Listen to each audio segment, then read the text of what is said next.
Llegan las claves para descifrar el complejo mundo de la economía. Al contado. Los ingresos presupuestarios de Rusia aumentaron a un nivel récord el mes pasado, incluso después de que Estados Unidos atacara el sector bancario con una nueva ronda de sanciones destinada a interrumpir los pagos de comercio exterior y frenar los ingresos provenientes de las exportaciones. Para hablar sobre ello, estoy junto al analista internacional Marcelo Ramírez. Marcelo, bienvenido a Radio Sputnik. ¿Cómo estás? ¿Qué tal? Muchas gracias por invitarme. Muchísimas gracias a ti por haber aceptado la invitación, Marcelo. Bueno, según cálculos de la agencia Bloomberg, basados en datos del Ministerio de Finanzas publicados esta semana, los ingresos totales en diciembre ascendieron a más de 4 billones de rublos, un equivalente al cambio actual de 40.000 millones de dólares, un 28% más que en el mismo mes del año anterior. Se trata del nivel más alto registrado en los datos del ministerio a partir de enero de 2011. Estados Unidos y sus aliados han tratado de frenar la maquinaria bélica del Kremlin, como dice Bloomberg, limitando los ingresos por exportaciones e imponiendo más sanciones a la industria energética rusa y a los bancos que la atienden a fines del año pasado. Aún así, los ingresos por petróleo y gas aumentaron un tercio en diciembre respecto al año anterior y aumentaron un 26% para 2024, mientras que otras fuentes de ingresos registraron un avance similar para todo el año debido a los impuestos y dividendos en medio de un sólido crecimiento económico. El volumen de ingresos no petroleros ni gasíferos en 2024 superó significativamente las estimaciones de la Ley de Presupuesto 2025-2027, incluso de las mayores fuentes tributarias, señaló el Ministerio de Finanzas en un comunicado. Bueno, no funcionan las sanciones, parece, Marcelo. Bueno, qué sorpresa, ¿no? Nadie lo hubiera imaginado. ¿Quién lo hubiera dicho? ¿Quién lo hubiera dicho?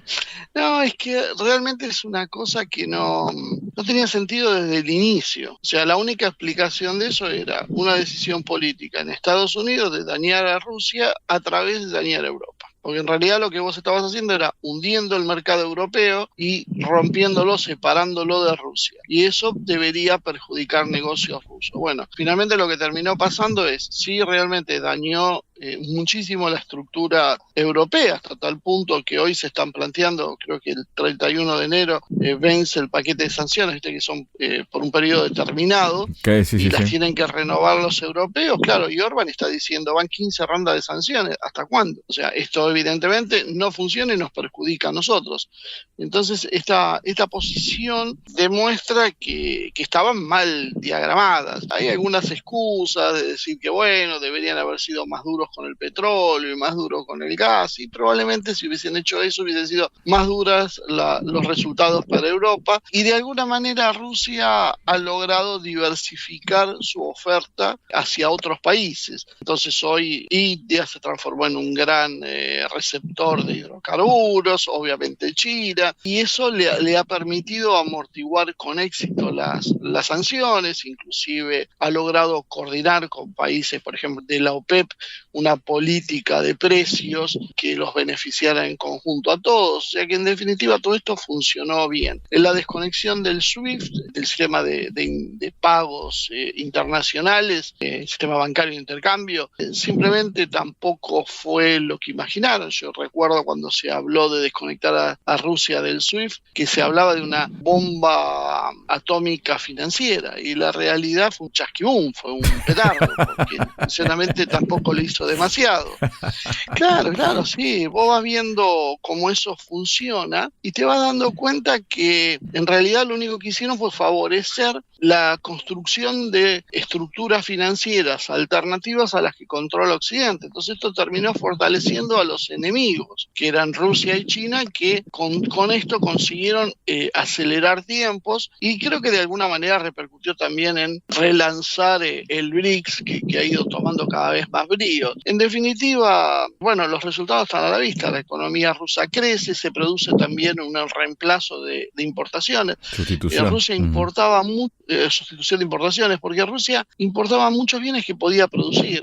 Por ejemplo, ¿cómo se entiende importar aviones Airbus o Boeing cuando la industria rusa aeronáutica es de primera línea a nivel mundial? O sea, era lógico que tenían que tener sus propios aviones. Bueno, ahora está bien por el conflicto, porque no es tan fácil, porque vos tenés dependencia de muchas tecnologías extranjeras, pero Rusia empieza a poner en marcha su verdadero potencial industrial y que en algún momento con la Unión Soviética había desarrollado muchísimo. Y bueno, el conjunto es que encuentra eso, a Rusia le liberó las manos, dejó en un segundo plano a los sectores liberales, aperturistas que había dentro de Rusia, y Rusia comenzó con una política más nacional, inclusive se empezó a reflejar también en una variación de la ideología del Estado ruso, que cada vez ha adoptado una posición más nacionalista, más euroasianista, más proclive a las tradiciones y las raíces rusas. Y bueno, eso está dando como resultado esto que viene con la mano con, bueno, un crecimiento. Creo que uno de los talones de Aquiles de Rusia es la falta de población, porque sinceramente hay más problemas para satisfacer la demanda de mano de obra, porque están prácticamente trabajando a full, y esto viene acompañado también de la mano de un alza en los salarios. El poder adquisitivo de los rusos sube, los rusos tienen gran capacidad de consumo, y bueno, todo esto hace que el apoyo a Putin sea más del 80%. Claro, fracasó el plan de movida, que era precisamente hacer lo contrario para erosionar ese apoyo a Putin.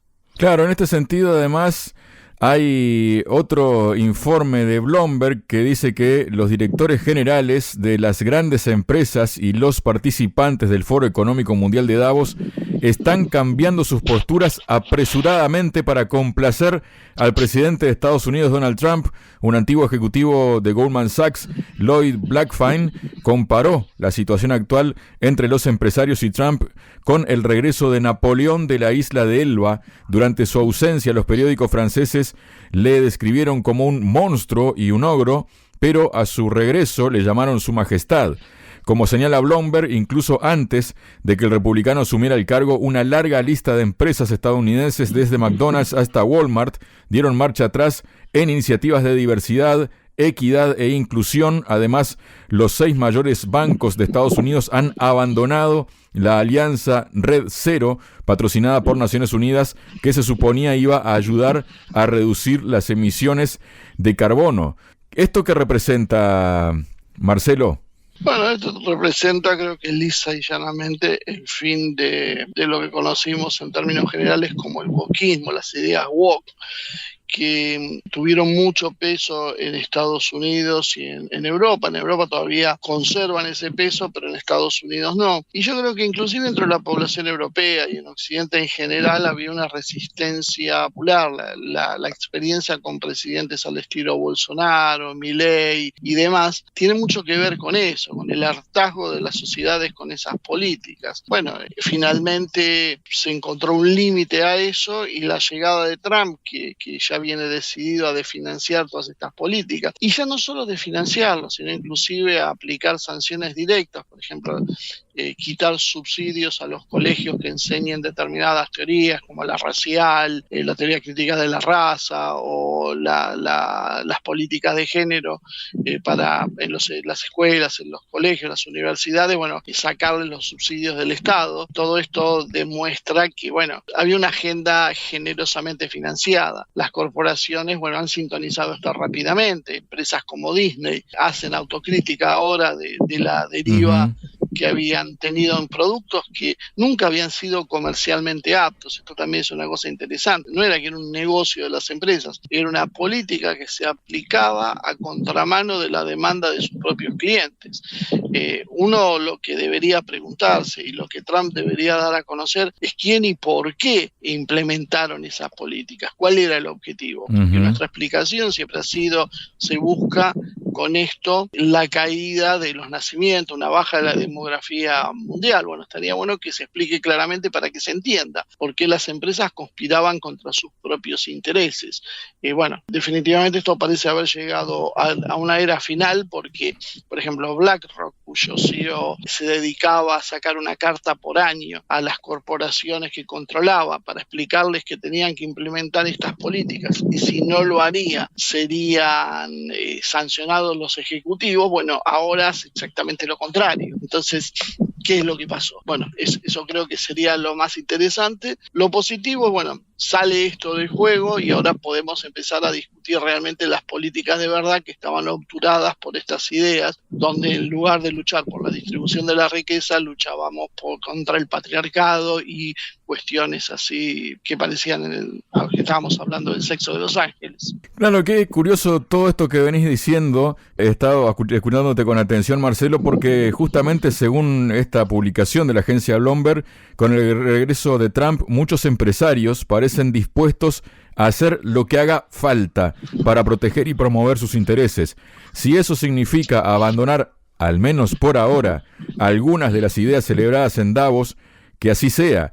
Hacer ruido sobre la igualdad, la diversidad y la feroz urgencia de cambio climático podría tener que esperar, dice Bloomberg. Es algo así como, bien, ¿en qué momento estuvieron mintiéndonos?, afirma Tom Glauser, miembro del Consejo de Dirección de Morgan Stanley, sobre el cambio de actitud de los empresarios. Según él, algunos directores generales seguramente se sienten aliviados de no tener que ponerse una máscara. Su comportamiento y sus pronunciamientos quizá se acercan a su verdadero yo, dijo.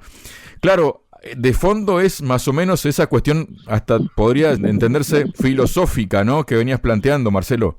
Claro, porque en definitiva es ¿qué fue tan poderoso para obligarte a ir en contra de tus propios intereses? Indudablemente no funciona una matriz energética en esta etapa histórica, ¿no? En el futuro, con el desarrollo de otras tecnologías, todo es posible, pero hoy sin hidrocarburos no se puede funcionar, no puede funcionar el mundo. Y este empecinamiento en reducir la dependencia hasta niveles absurdos que hacen insostenible, que primero basaban todas las teorías en que el hombre era el arquitecto del cambio climático, cuando en realidad eso, desde el punto de vista científico, presenta más que dudas. O sea, básicamente la acción del hombre es bastante irrelevante en función de lo que es el clima planetario. Hay otros factores que no se estudiaban. Y tomar medidas tan radicales, tan apresuradas, con paneles de expertos como el del cambio climático de las Naciones Unidas, que básicamente era un panel de abogados y economistas, que poco tenía que ver la cuestión científica, era una decisión política.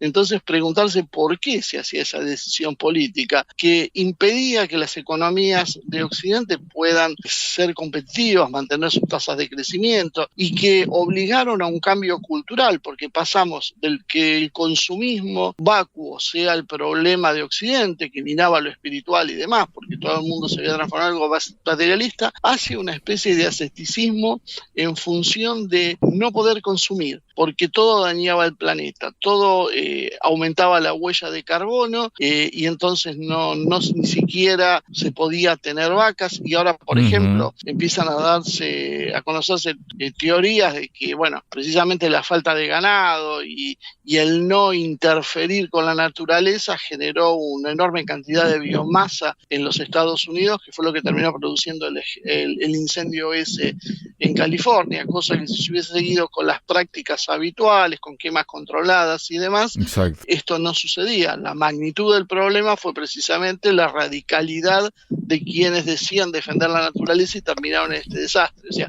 toda esta locura, ¿a qué responde? ¿Por qué se hacía? ¿Quién la hacía? Estas creo que son las preguntas, y esto es lo que está en el debe de Trump. Por un lado, vemos que las grandes corporaciones apoyan esto, entonces parece que esto llegó para quedarse. No hay, en ese sentido, parece que las élites todas decidieron que, bueno, se termina una etapa, esto no va. Pero por otro lado... Es como jugar a Dios, ¿no? Realmente, ¿cómo? Claro, es como jugar a Dios. Sí. Ahora, lo que uno se preguntaría es, bien, si Trump quiere ir a fondo contra esto, si Trump realmente quiere enfrentar el Estado profundo e ir contra las élites que se supone que sus partidarios por lo menos denuncian abiertamente, ¿por qué no explica la situación claramente? Mire, acá lo que estaba pasando era esto y funcionaba y había una ala woke y la cuestión del cambio climático, cómo eso encajaba en construir una política para una pequeñísima minoría donde sobraban miles de millones de personas. porque eso sería interesante, porque si supiéramos que eso fue así, bueno, solo quedaría buscar quiénes son los responsables, y eso explicaría mucho de por qué en las últimas décadas cada vez el mundo produce más, cada vez el mundo es más rico, pero cada vez hay más pobres, cada vez se concentra más la riqueza. Es verdad, y bueno, en este sentido también, ¿no? En el Foro Económico Mundial que se celebra en Davos y que, bueno, casualidad o causalidad, comenzó este año el mismo día de la asunción de Donald Trump a la presidencia, ¿no? Se han mostrado preocupados ante la elección de perder a la que el bloque comunitario está siendo empujado por el presidente Donald Trump, es lo que informa un medio estadounidense. La Unión Europea, según el medio, se enfrenta a dos opciones, y te invito primero a que nos comentes, valga la redundancia, la primera, ¿no? Que consistiría en doblegarse a la voluntad de Trump y renunciar totalmente a su dependencia de los productos chinos, lo que pondría a prueba la unidad entre los 27 países del bloque comunitario y las instituciones de Bruselas. Pero esta elección también desencadenaría represalias de China, dañando aún más las economías de los países europeos. ¿Qué nos dices de esta cara de esta moneda, Marcelo? Es que la Unión Europea creo que queda prisionera de dos grandes bloques hoy, mucho mayores, que uno es el estadounidense y el otro es el chino. Ellos son realmente los que se pueden destacar en términos económicos, productivos, de innovación. Por ejemplo, lo vemos con la carrera por la inteligencia artificial. Las grandes potencias son Estados Unidos y China, por la cantidad de recursos que tienen, le interesa en volcar esos recursos al desarrollo, mientras la Unión Europea produce más que nada trabas burocráticas a ese desarrollo y no tiene capacidad de inversión. Lo que invierte, por ejemplo, España es básicamente un chiste comparado con los cientos de miles de millones de dólares que está invirtiendo Estados Unidos. Entonces todo esto se va viendo que hay un despegue, que la Unión Europea no puede seguir el ritmo de estos dos colosos, y a partir de esa situación, bueno, la cosa se les empieza a hacer más complicada, porque ellos habían descansado en un modelo globalista, interconectado, que se regía desde Washington y desde Londres, pero que en definitiva buscaba prácticamente la reducción de los estados en su importancia, por no decir la desaparición misma, y el reemplazo de esto por un proceso de gobernanza cada vez más global y corporativo.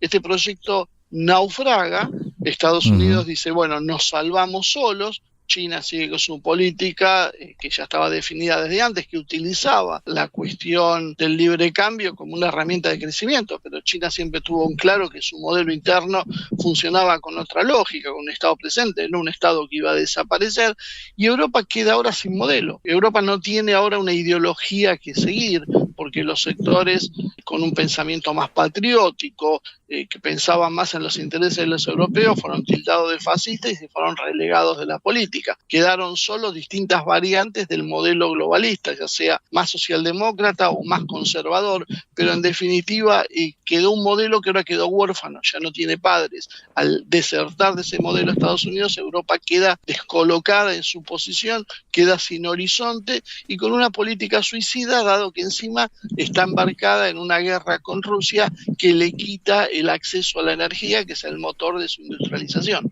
La segunda opción, Marcelo, que plantea esto sería que Bruselas deje que Trump actúe por su cuenta con China, lo que podría llevar a Estados Unidos a imponer aranceles a los productores europeos, dañando más sus economías. Además, si Trump cumple su promesa de imponer aranceles universales del 60% a Pekín, es probable que se modifiquen los flujos comerciales mundiales, provocando una avalancha de productos chinos a bajo precio en la Unión Europea, lo que supondría enormes dificultades para las economías europeas. Pero también hay otro escenario que preocupa a los líderes europeos. Tras conseguir que la Unión Europea se una a la agenda anti-Pekín, Trump podría dar marcha atrás y acabar aliándose con el presidente Xi Jinping, como ocurrió en 2020. En ese entonces, tras años de creciente hostilidad durante el primer mandato de Trump, Washington y Pekín firmaron un tratado comercial con el objetivo de aumentar exportaciones estadounidenses a China y aliviar su guerra comercial. Claro, evidentemente Europa da la impresión de que no tiene salida, ¿no? Yo creo que está atrapada. Un poco retomando lo que te decía antes, hay un proverbio indio que dice que cuando dos elefantes se pelean, la que pierde es la hierba. Y eso es lo que está pasando. O sea, una pelea de aranceles entre Estados Unidos y China hace saltar por el aire cualquier proyecto que tenga Europa de insertarse, porque van a empezar a competir entre ellos y en los mercados, los terceros mercados que queden, la competencia va a ser cada vez más feroz. ¿En qué se puede sostener Europa para poder competirle a China o competirle a Estados Unidos? O sea, Europa estaba pensada y su único futuro tenía que ver con apoyarse en los Estados Unidos. Bueno, esto ahora ha dejado de ser así porque Trump ha sido muy claro con su política, que es Estados Unidos para los estadounidenses, y lo que le queda a los europeos es simplemente tratar de sobrevivir, pero para sobrevivir necesitan trazar un eje, por ejemplo, con Rusia. Eso sería una salida para Europa, hacer un eje Berlín-Moscú, París-Berlín-Moscú. Podía desarrollar la potencialidad europea basada precisamente en lo que puede ofrecer Rusia. Pero por otro lado, uno se encuentra con una tosudez política de cargar contra Rusia como si fuera el mismísimo demonio. Entonces, en esta situación no tiene posibilidad de que esto funcione bien. Como vos decías, no es como a veces uno habla de situaciones win-win. Bueno, acá es una situación lose-lose. Uno pierde, haga lo que haga. Ya lo están viviendo de alguna manera. Fíjate, la industria automotriz creo que es una de los reflejos de lo que va a pasar con Europa. La industria automotriz alemana está retrocediendo ante la industria china. China tiene una producción de volumen que le permite tener innovación y tecnología a un ritmo que Alemania no puede conseguir. Curiosamente, un auto chino hoy tecnológicamente, por ejemplo, los autos eléctricos, los autos chinos, son muy superiores a los autos que puede fabricar una empresa como Mercedes o BMW. Entonces uno se queda asombrado porque nosotros culturalmente todavía estamos atrasados, estamos con un modelo en nuestras mentes que no se ajusta a la realidad actual. A medida que esa actualidad se va imponiendo, va dejando fuera de competencia a Europa, porque Europa no tiene cómo ofrecer y cómo meterse en eso, y para colmo de males sigue insistiendo con la política antirrusa y con la política de energías verdes, lo cual básicamente los hace imposibles de competir. Yo realmente creo que el futuro europeo es muy, muy, muy complicado si no rápidamente consiguen dar una vuelta de timón y dirigirse hacia un proyecto, por lo menos que trate de cambiar lo que estructuralmente vienen haciendo en las últimas décadas. Muchas gracias, Marcelo. No, gracias a ustedes por darme la oportunidad de charlar un poquito sobre estos temas. BRICS, G7, OPEC, FMI, Banco Mundial, Nuevo Banco de Desarrollo, Banco Central Europeo, tasas de interés, finanzas, sanciones, deuda, desdolarización, al contado.